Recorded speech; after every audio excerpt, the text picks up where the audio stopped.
32 missiles, 4,700 American sailors, and 3 minutes 40 seconds to live or die. When Iran pulled the trigger that afternoon, they didn't start a battle. They started a countdown to their own destruction. 32 minutes. That's how long it would take to turn a perfect ambush into a total catastrophe. To turn 2 decades of coastal defenses into smoking craters. To prove, in the harshest possible way, that firing at an American carrier isn't simply an act of war, it's an act of suicide with a stopwatch attached. This is what happened when the clock started running. The USS Theodore Roosevelt Carrier Strike Group entered the Strait of Hormuz at 7:45 a.m. Nuclear-powered, 95 aircraft on deck, 4,700 souls aboard. A routine passage through the most dangerous 21 miles of water on Earth. The choke point where 18% of the world's oil flows every day. Iran controls the northern shore, and for 20 years it had spent billions fortifying it. Missile batteries, radar stations, overlapping kill zones, threatening again and again to close this artery and strangle the global economy. Threats are cheap. Action has a price. 5 warships moved with Roosevelt through international waters. 3 Arleigh Burke-class destroyers, 2 Ticonderoga-class cruisers, billions in hardware, all gliding through waters Iran calls its backyard. By 11:15 a.m., Iranian coastal radar was tracking them, standard procedure. Iran always watched American ships pass. Captain James Chan on the bridge logged it as routine harassment. Nothing unusual, not yet. Everything changed at 1:52 p.m. U.S. Signals Intelligence intercepted encrypted Iranian communications, multiple Revolutionary Guard units coordinating. Transmissions bounced between coastal batteries and command centers in Bandar Abbas. Analysts listened, cross-checked, and then froze when one phrase surfaced. Package delivery authorized for afternoon transit. That wasn't monitoring language. That was weapons clearance. Something was coming.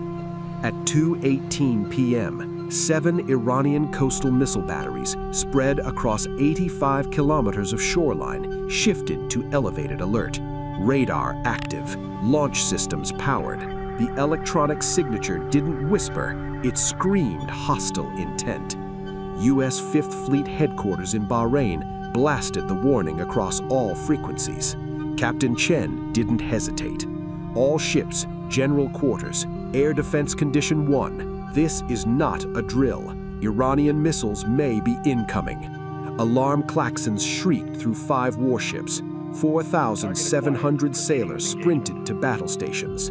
3 destroyers and 2 cruisers lit up their air defense systems, scanning the sky, tracking hundreds of potential threats simultaneously. The most powerful air defense radars on Earth went hunting. At 2:47 p.m., Iranian Revolutionary Guard Command issued final authorization. All coastal batteries target the aircraft carrier. Simultaneous launch on my mark. A beat of silence. Then 3, 2, 1, fire. 32 C-802 anti-ship missiles erupted from 7 Iranian coastal batteries, sea-skimming, supersonic, each carrying a warhead designed to punch through naval armor and detonate inside a ship's hull. All 32 converged on one target from multiple angles, a saturation attack meant to overwhelm any defense. Flight time to the carrier, 3 minutes 40 seconds. Inside the Iranian command bunker, officers watched their screens and believed they were about to sink an American carrier. They had no idea what had just begun. 12 seconds. That's how long it took for USS Port Royal's radar to detect the launches, identify them, classify them, and engage. The automated alert screamed across every circuit. Vampire, vampire, vampire. multiple inbound anti-ship missiles. All units engage. Captain Chen's voice cut through the chaos like a blade. Brace for impact. All defensive systems engage. No panic, no hesitation. This was the moment everything had been built for. 3 destroyers and 2 cruisers began launching interceptors. The sky filled with contrails as American missiles raced to meet the Iranian threat. At 90 kilometers, the long-range interceptors engaged first. The first Iranian missile detonated in mid-flight, a brilliant fireball on the horizon. Then the second, the third, the fourth, the fifth. Iran had launched 32 missiles. America was erasing them one by one. At 70 kilometers, the next wave of interceptors joined the fight, building a layered web that methodically shredded incoming threats. Missiles 6 through 12 were destroyed, but 20 were still screaming toward Roosevelt at Mach 0.9, hugging the wavetops, sea-skimming demons racing toward 4,700 lives. At 35 kilometers, close-in defenses activated, small, hyper-agile interceptors launching from all 5 ships. Missiles 13 through 19 destroyed, 13 missiles remaining. At 25 kilometers, they were closer, faster, lower. At 20 kilometers, the final defense layer woke up. Phalanx systems. 6-barreled Gatling guns firing 4,500 rounds per minute. The sound was like the sky being ripped apart. Brrrt, brrrt. Missiles 20 through 26 shredded by cannon fire. But 6 missiles broke through. 4 kilometers out, 12 seconds from impact. USS Shiloh's final interceptors fired at point-blank range. Missiles 27 through 31 destroyed in rapid succession. 1 missile remained. 1 single Iranian weapon still alive, still locked, still racing straight for Roosevelt's flight deck.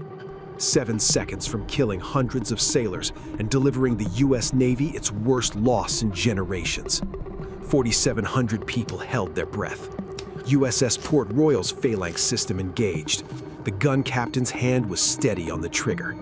Final burst, 280 rounds in 2.7 seconds.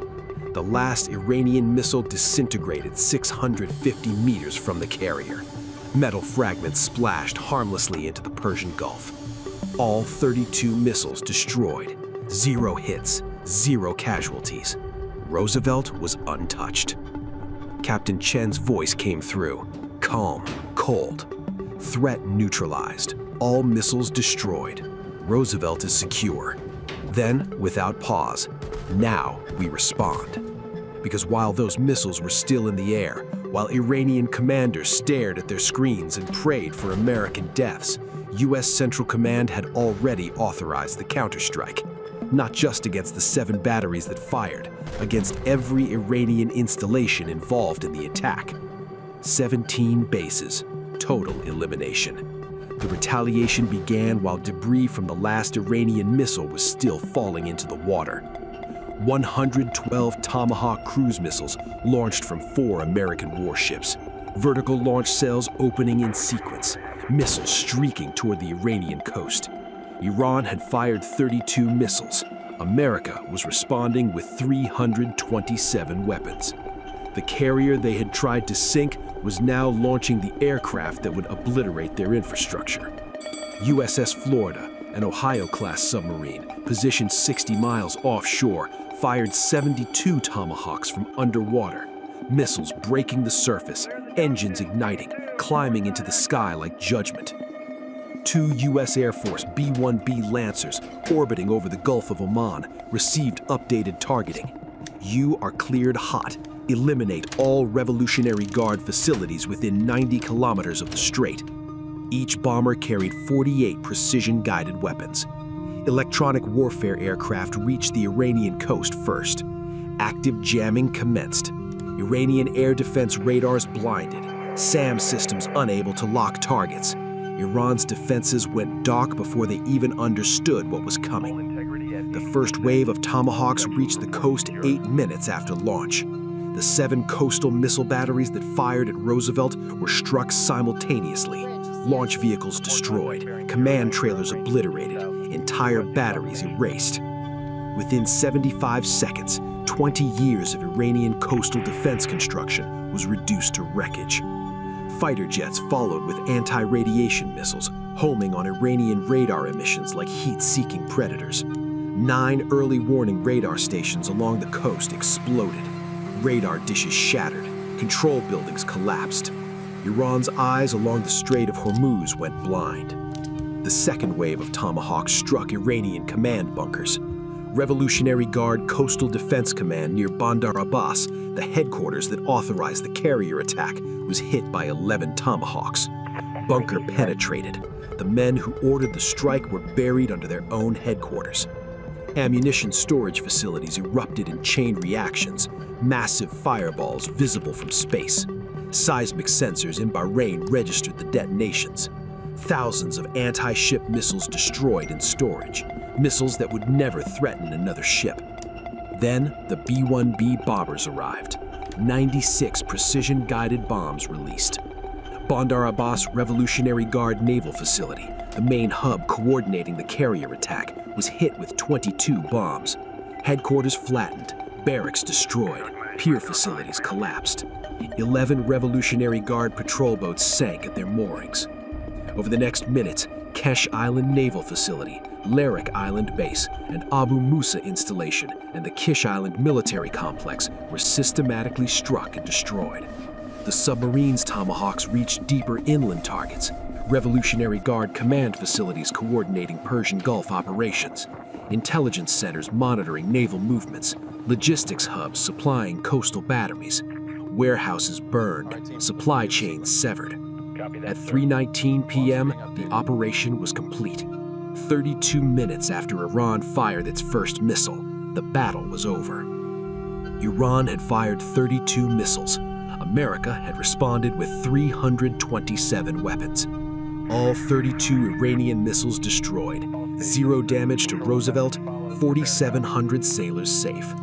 17 Iranian military bases eliminated, 7 missile batteries obliterated, 9 radar stations destroyed, 5 command bunkers collapsed, 8 ammunition depots exploded, 1,476 Iranian casualties.